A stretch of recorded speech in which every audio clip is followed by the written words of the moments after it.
Ils vont rester au niveau de l'œsophage? Non. Faible viscosité, donc ils vont pas s'accrocher au niveau des parties proximales. Ils vont s'accrocher au niveau des parties distales. Parce qu'une faible viscosité, c'est-à-dire ça ne colle pas facilement. D'accord? Vous comprenez un peu? Donc, ce qui fait que les acides forts vont entraîner des brûlures, non pas au niveau de l'œsophage, mais au niveau de l'estomac, en distal, au niveau du duodénum. D'accord? D'accord, professeur. Oui, professeur. Et donc, ces acides forts vont entraîner aussi, du fait de leur pouvoir de nécrose, ils vont entraîner donc des nécroses de coagulation. Hein? Nécrose de coagulation.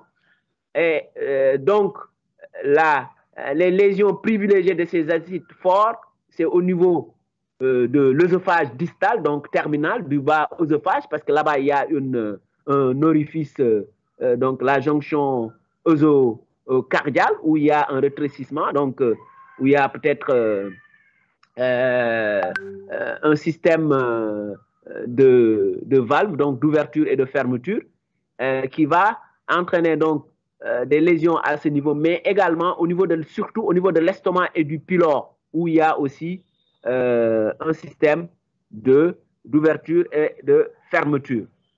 Hein? Et vous avez bien donné les acides, donc acide chlorhydrique, acide sulfurique, hein, acide fluorhydrique, hein, et l'antirouille également. C'est bien de ce que vous aviez donné comme exemple de ces acides forts. Défilez la physiopathe sur votre... voilà, donc les acides forts, donc c'est comme ça qu'il faut les classer. Hein, avant, donc c'est les acides forts. Donc après, vous avez les bases, notamment les bases fortes, avec un pH supérieur à 12, qui ont une viscosité importante et qui vont entraîner donc des lésions sévères parce que la viscosité est importante. Donc, ce sont des produits qui vont coller de façon marquée les muqueuses qu'ils traversent. Donc, le contact est prolongé parce que la viscosité est importante. Donc, ces produits vont coller. Donc, et vont entraîner des nécroses de liquéfaction. Donc, liquéfaction veut dire dissolution. Donc, qui a dissoudre donc, notamment les protéines et entraîner donc des lésions profondes. Oui? Vous m'entendez? Oui, on vous entend, professeur. Voilà, des lésions profondes et prolongées, notamment au niveau de l'œsophage proximal et de l'œsophage moyen. Et ces exemples sont la soude caustique, qu'on appelle ici couramment le chémé, l'ammoniac, vous en avez parlé. Donc, ce sont et ensuite, les oxydants. Les oxydants qui ont une action thermique importante.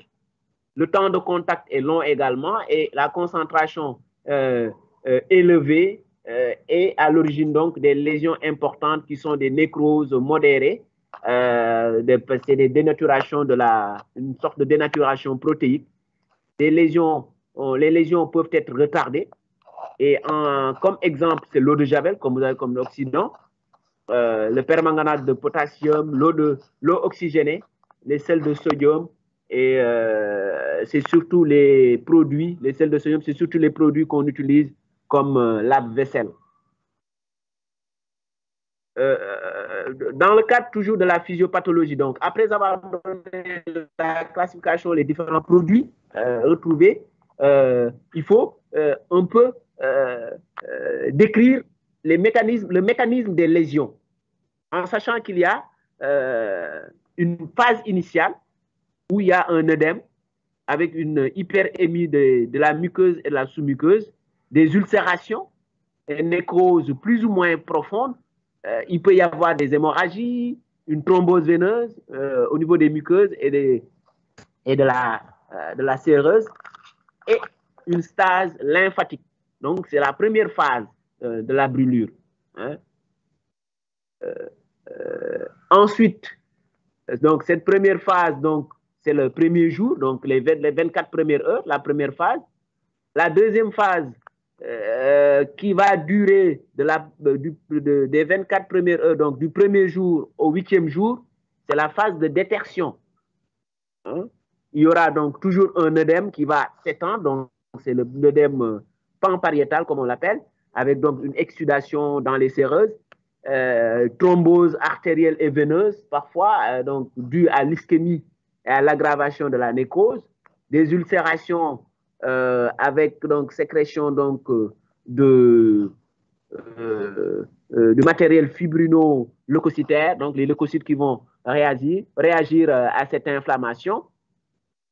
Et la paroi digestive la paroi digestive sera extrêmement fragile, avec donc risque de perforation, donc de chute d'escarre et de perforation. C'est la deuxième phase, donc du premier jour au 8e jour.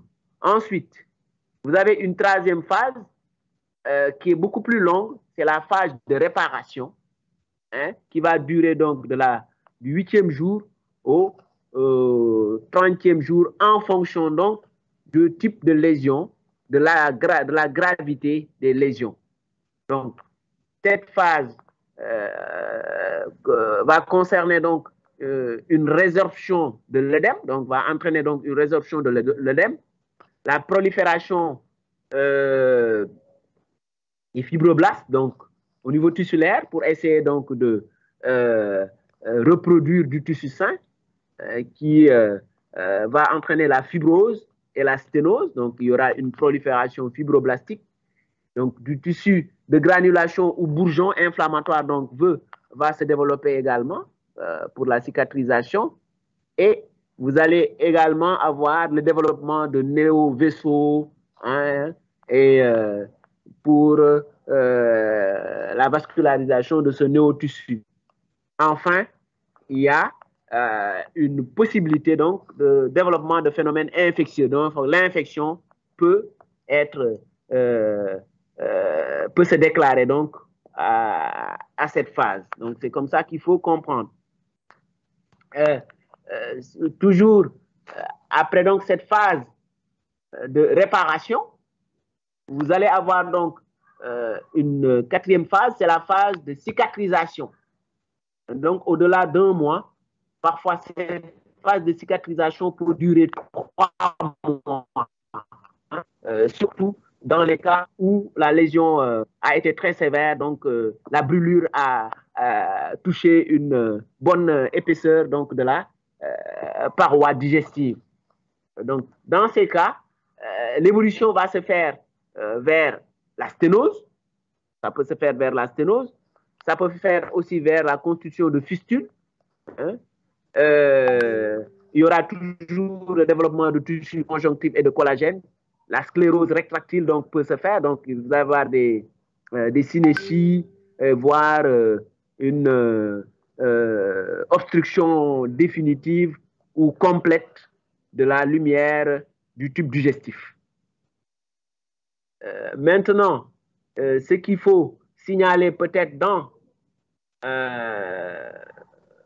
cette physiopathologie, il faut peut-être signaler que dans les formes graves, très sévères, où il y a une ingestion importante de produits